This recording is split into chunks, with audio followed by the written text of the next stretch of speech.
Frigidaire gallery.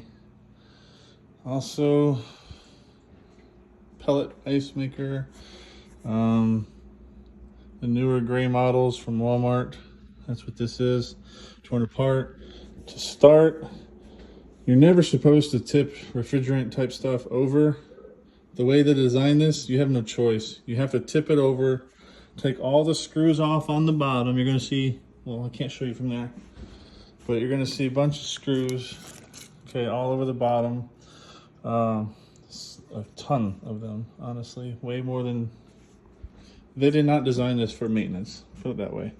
You take all the ones off the bottom, all the way around, then you might be able to slide the bottom off if you do that.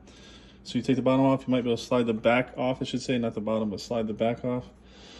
Then the sides are gonna have screws all along the back, and then underneath, after you take the bottom off, they're here, here, and here, okay? And then they're just shoved in on these little clips. Sorry, I don't see what I'm looking at. It'll shoved in on these clips here, and you pretty much just gotta yank them off, okay?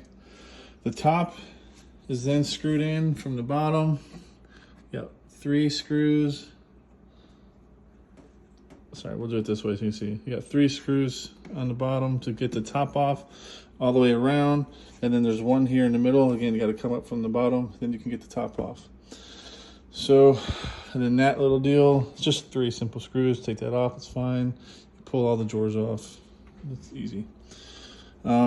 The issue that you might have, depending on where you live, is major calcium buildup. I've been trying to clean this, but you can still see just how much crap I have. And you say, okay, take that out. Well, that's part of, yeah, I get that.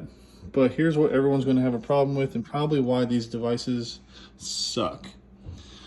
You don't know you have that problem until it's too late and it starts making dumb noises. So that tray empties in to your ice maker, which is down here, and then it pops up and somehow shoots out, right? Well, the water gets fed into that machine by going down into this tube into the bottom of this machine, okay? I don't know if you can hear this, but that's me crunching all the calcium buildup in this tube. So if you're gonna be a self DIY person, you're gonna have to tear this apart and then undo this and clean all that out and somehow get all the crap that's managed to get inside the actual machine. And this, I don't know how to do that without getting every component wet, right? I don't even have these small zip ties, and I don't have the coordination to probably put it back together. But yeah, this is probably the source of all your problems.